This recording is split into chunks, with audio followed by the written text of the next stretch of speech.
welcome to Push Mower Repair. Today we're going to show you how to replace a flywheel key on an older two-stroke mower. These models are prior to 1984. In order to remove the flywheel, you'll need a 13/16 socket and a 1-inch socket. 13/16 is the top bolt and the 1-inch is the bolt for the blades. So you'll need one on the top. It's a lot easier with two people. And then you use this one on the bottom. Okay, and then you can, if you're only a one-man band, you've got to try and hold the other one with your foot, and then you can undo the top. Sometimes the blade carrier bolt will spin instead, but in most cases the flywheel bolt is looser. You can take the starter cup, if you've got it, off the top. Next we're going to try and remove the flywheel. There's a couple of ways you can do this. There's 3 bolts here, so if you make up a custom plate with the 3 holes, you can put the plate on top and use screws to pull the flywheel up. That's the correct way to do it, but not everyone can do that, so we're going to do it the non-correct way, but we've got to be careful.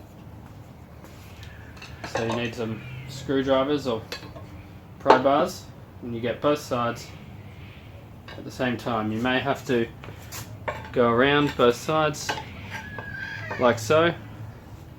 If it's really stiff, it's a good idea to hit it with a mallet and loosen it up. But in this case, it was very easy, it came right off.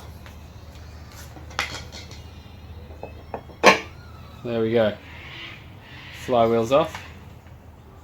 Now we can see the underside that houses, in this case, the metal for the magnets to go past here. And we'll see we've got the flywheel key, just lost it.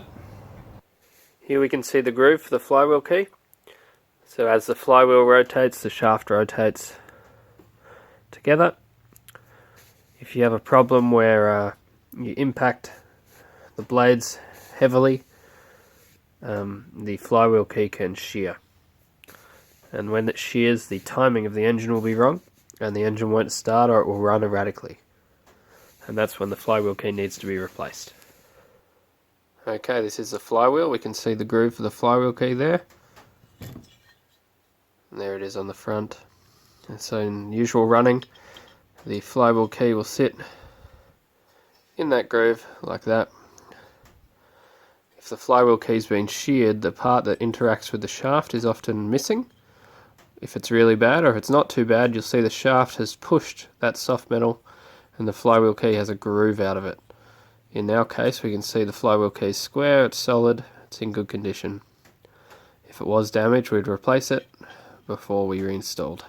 The simplest way to install the flywheel with the new key is to put the key in the flywheel groove like so, and then carefully slide the flywheel onto the shaft in the required position, and just wobble it with your finger over the key.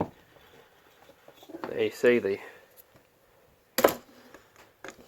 key is now in the shaft where it should be. Once the flywheel key is in the shaft, you can simply put the cup, the washer and your nut back on.